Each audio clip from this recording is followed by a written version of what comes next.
Let's explore a range of possible ways to help you manage anxiety. Of course, we'll only consider methods with proven effectiveness. If we set aside pharmacological treatments, we find that there are both specific and non-specific methods for addressing anxiety. Specific methods work in a targeted way. For example, in obsessive-compulsive disorder, we aim to reduce the inflated sense of responsibility and excessive importance attributed to certain thoughts. In post-traumatic stress disorder, we work to neutralize negative associations between previous traumatic experiences and the present-day triggers that remind us of them. For panic attacks, we learn to perceive unpleasant bodily sensations in a more neutral manner. In essence, we focus on particular aspects of thought processes, perception, and memory. However, there are also non-specific approaches which can reduce overall anxiety and improve mood regardless of the diagnosis. These include scheduling pleasant activities where, despite feeling unwell or experiencing negative emotions, we engage in pursuits that bring us satisfaction. Socialization is also essential, involving meaningful interactions with others and receiving their support. Regulating one's daily rhythm is another crucial element, establishing a consistent sleeping and waking time and aligning your sleep-wake cycle with a natural light cycle. And there is another non-specific method we'll discuss in detail now: exercise.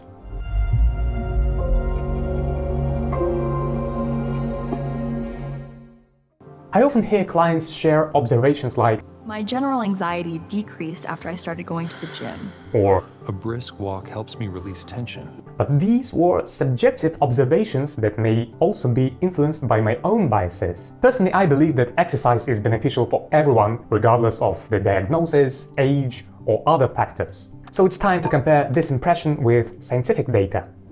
How does physical activity impact emotions through physiological mechanisms? Well, there are a variety of actions that reduce severity of anxiety disorders, from the types of exercise that are most beneficial to the optimal duration, frequency, and intensity of the physical activity. We'll also look at how to integrate exercise in psychotherapy effectively. Let's begin with the physiological mechanisms.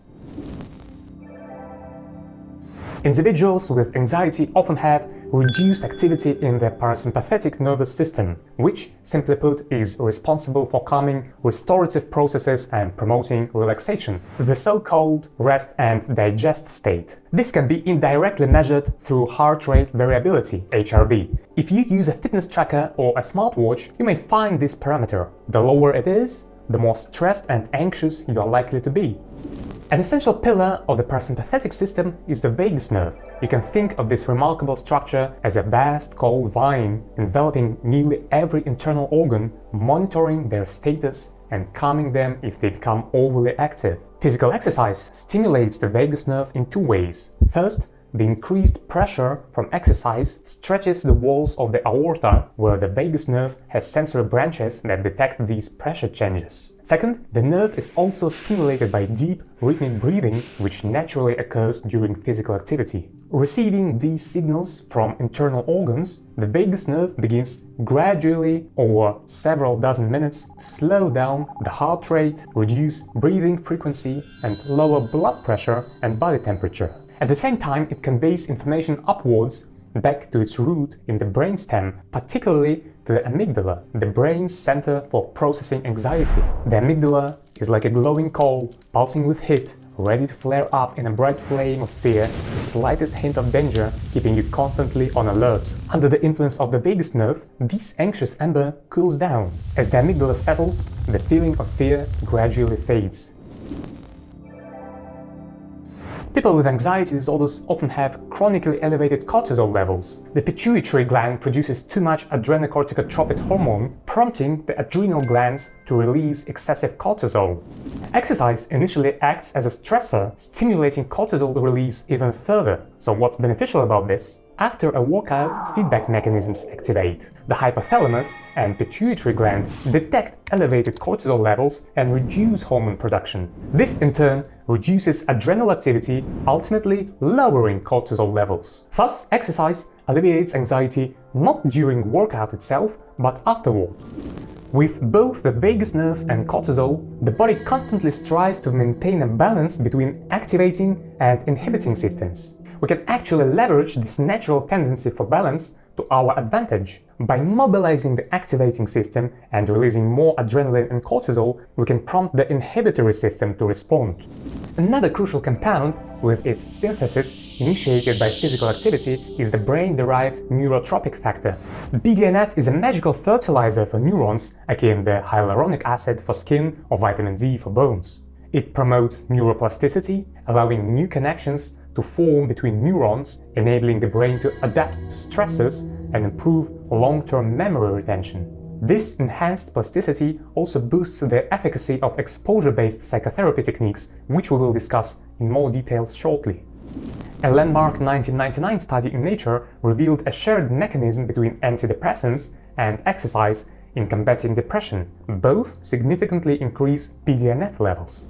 In addition to enhancing plasticity, the neurotrophic factor also stimulates the formation of new neurons. This is particularly relevant here because neurogenesis occurs in the prefrontal cortex. The prefrontal cortex is the most recently formed structure of the brain, representing the pinnacle of our cognitive development through evolution. It is responsible for planning, decision-making, impulse control, and suppression of fear and anxiety. The prefrontal cortex epistemizes wisdom and rationality. It can directly temper the amygdala, cooling that fiery ember of anxiety. On a psychological level, this translates, for example, to the ability to resist the fear of a stroke during a panic attack and instead reassure oneself. It's okay. This is just an adrenaline surge. There's no real danger. Another brain region involved in managing anxiety is the hippocampus, which acts as a filter for memories and emotions. When you encounter a potentially stressful situation, the hippocampus matches the current experiences with the past memories. If similar situations in the past had neutral or positive outcomes, it can help prevent excessive anxiety. This function is especially important in PTSD, where the brain repeatedly fixates on elements in the environment that evoke painful associations with the past trauma. Studies have shown that the hippocampus tends to be smaller in people with PTSD. From what we know, physical exercise stimulates hippocampal growth by triggering a cocktail of various substances: brain-derived neurotrophic factor, vascular endothelial growth factor, insulin-like growth factor, fibroblast growth factor, and endocannabinoids. Do you think that was all? No! Regular aerobic exercise also boosts serotonin synthesis and release in the brain, much like antidepressants. The way this process unfolds is like a biological drama. During physical activity, fat breaks down into fatty acids, which enter the bloodstream from fat cells. There, they encounter albumin and tryptophan tightly bound together. Fatty acids compete with tryptophan for albumin, and they win. Now isolated tryptophan gains the chance to cross the blood-brain barrier, where it transforms from an ugly duckling into a beautiful swan, serotonin. Another mechanism by which physical activity can improve symptoms is through its effect on the inflammatory system. Anxiety disorders in particular are associated with elevated levels of C-reactive protein, which can lead to chronic inflammation and contribute to their development. Engaging in regular exercise has been shown to reduce this chronic inflammation on the brain. On a psychological level, exercise helps you become accustomed to intense bodily sensations. Physical exertion triggers physiological arousal, increased heart rate, faster breathing, a warm sensation throughout the body, sweating, and many other processes similar to those experienced during panic attacks. Since these sensations occur in a controlled, safe environment during exercise and may even be associated with the enjoyment of the activity, they gradually cease to be associated with a threat. This in turn reduces sensitivity to them. Consequently, exercise can lessen your tendency to fear sensations like shortness of breath or a rise in blood pressure. Now, what does the data say about the effectiveness of exercise? First, it's worth noting that physical inactivity has been identified as a risk factor for developing anxiety and depression. Conversely, exercise can serve as a preventive measure against anxiety. In other words, even if you don't have an anxiety disorder, engaging in physical activity is advantageous for preventing these issues in the future. The effectiveness of exercise varies across different groups of people. Here are some factors that can enhance its impact. Female gender, age over 25, having a diagnosis from a general practitioner, and having a sedentary lifestyle. The results of a major review suggests that exercise moderately reduces anxiety. While it may not eliminate symptoms entirely, the decrease is noticeable. Now, let's talk about the frequency and duration of exercise. In one study, participants who completed a single session of aerobic training, 20 minutes at moderate intensity, were less likely to experience a panic response to chemical provocations. In experiments, volunteers were induced to panic through CO2 inhalation or intravenous administration of a substance called CCK4. Both methods triggered panic attacks in both healthy individuals and those with a panic disorder. Yes, it's not only mice that are put through distressing tests in laboratories. It turns out that even a single workout can reduce situational anxiety. Moreover, physical exercise can also impact trait anxiety, meaning a person's general tendency to respond with agitation to stressful situations. Although achieving this effect requires consistent effort, with regular activity over several months. The frequency of sessions should be fairly high, 4 to 5 times per week. The optimal total time dedicated to a fitness routine is around 150 minutes per week. Although it requires substantial discipline, it is essential. Freedom from fear demands dedication. Different levels of exercise intensity were also tested for their effects on anxiety. Although in some trials, high-intensity practices such as running were more effective, a broader review of all available studies showed that low-intensity activities produced a comparable result.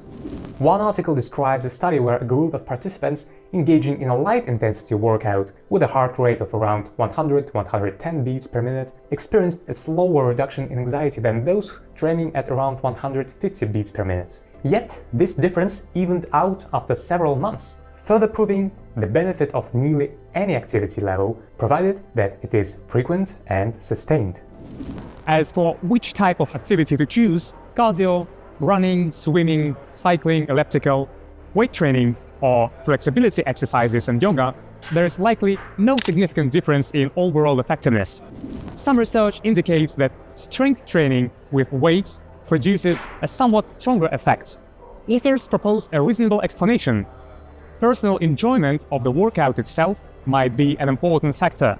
With the variety of challenges involved in strength training, this type of exercise might enhance skill development, build confidence, and consequently reinforce positive self-beliefs.